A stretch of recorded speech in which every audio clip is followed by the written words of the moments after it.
পেটের ব্যথা হলে আপনি কোন দোয়া পাঠ করে আপনি পানিতে ফুঁক দিবেন আর ওই পানিটা খাইলে আপনার পেটের ব্যথা দূর হয়ে যাবে।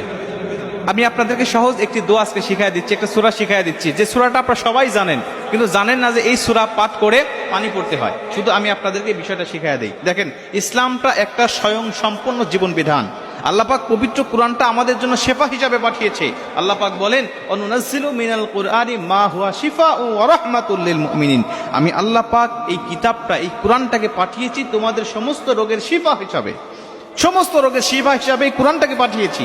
আপনার কি সমস্যা বলেন, আপনি এই কুরআনুল কারীমের কাছে, কোরআন আপনাকে শিফা দিয়ে দিবে। আল্লাহ পাক শিফা সম্বন্ধে একাধিক আয়াত নাজিল করেছেন। ওয়াশফি সুদুর কওমিন মুমিনিন, আল্লাহ পাক বলেন ওয়াশিফাউল লিমা ফিস সুদুর। আল্লাহ পাক বলেন ওয়াশফি সুদুর কওমিন মুমিনিন ওয়াশিফাউল লিমা ফিস সুদুর ইখরুজু মিন বুতুনিহা শারাবুম মুখতালিফুন আলওয়ানহু ফিহি শিফাউল লিন-নাস ওয়া নুনাজ্জিলু মিনাল কুরআনি মা হুয়া শিফাউ ওয়া রাহমাতুল লিল মুমিনিন। এই কুরআনুল কারীমের কাছে আসো, কোন সমস্যা তোমার, এই সমস্যার কথা কোরআন দিয়ে তুমি তোমার জীবনে সমাধান করার চেষ্টা করো। এই কোরআন তোমার জীবনে সব সমস্যার সমাধান দিয়ে দিবে।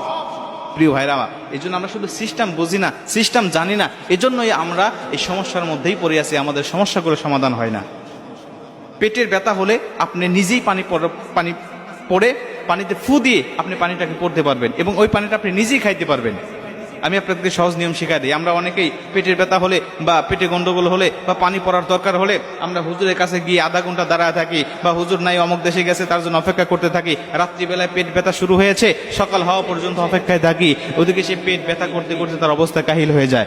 এজন্য আপনি যদি বিষয়টা জানা থাকে তাহলে এই সমস্যাটা আর হবে না।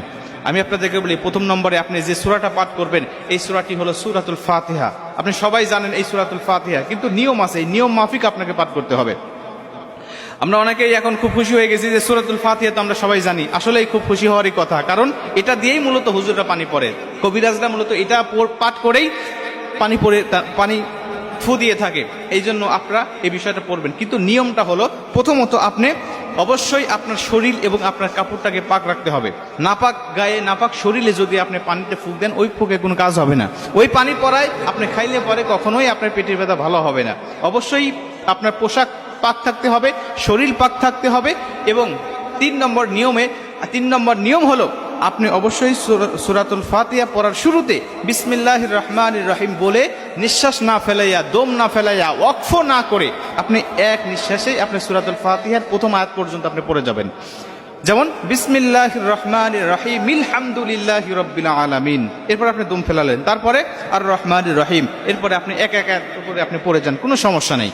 কিন্তু প্রথম আয়াতটা বিসমিল্লাহ পড়ার পরে নিঃশ্বাস না ফেলায়, অক্ষর না করে আপনি একবারে মিলিয়ে আপনি পড়বেন। এটা হলো 3 নম্বর নিয়ম। এরপরে আরেকটা বিষয় হলো, সেটা হলো আমরা দেখি যে আমাদের সমাজে অনেকেই পানি পড়া দেয়, কিন্তু একজনের পানি পড়ায় কাজ হয়, আরেকজনের পানি পড়ায় কাজ হয় না। ওই অমুক পানি পড়া দেয়, খুব কাজ হয়, তার কাছে সবাই ভিড় জমায়, একটু পানি পড়া দেন, একটু পানি পড়া দেন, কিন্তু অমুকের কাছে গেলে পরে কেউ যায় না, তার পানি পড়ায় কাজ হয় না। এই যে একজনের হয় আরেকজনের হয় না, অথচ দুইজন একই সূরা পাঠ করে, এর কারণটা কি? এর কারণ হলো সবচাইতে কঠিন কথা, সবচাইতে শর্তপূর্ণ কথা, আর সেটা হলো জবানটাকে পাক রাখতে হবে। আপনাদের জবান যদি পাক থাকে তাহলে এই পাক জবান দিয়ে আপনি যা করবেন, যা বলবেন, আল্লাহর কাছে আপনার পাক সব কিছু ক্ষমা করে দিবে এবং কবুল করে নেবে।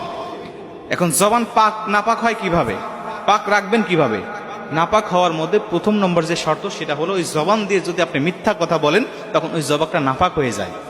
তখন ওই জবান দিয়ে আপনি যদি আল্লাহর কাছে দোয়া করতে করতে, যদি মানে তওবা করার আগে যদি আপনি দোয়া করতে করতে একদম অস্থির হয়ে যান, তবু আল্লাহ দোয়া কবুল করবেন। কারণ হাদিস শরীফের মধ্যে আসছে, আল্লাহ রাসূল সাল্লাল্লাহু আলাইহি সাল্লামকে সাহাবীরা জিজ্ঞাসা করলেন, ইয়া রাসূলুল্লাহ, কোনো কাযযাব মিথ্যাবাদী কি কখনো মুমিন হতে পারে? বিষ্ণু বললেন, ক্বালা লা, কখনো নয়, কোনো মিথ্যাবাদী কখনো মুমিন হয় না। আর মুমিন যদি না হয় তাহলে তার জবান তো, যেহেতু মুশরিক যারা নাপাক, তারা অবশ্যই নাপাক, এটা হাদিস শরীফের মধ্যে উল্লেখ করা হয়েছে। আর এই যে জবানটা নাপাক হয়ে যায়, এটা তিনি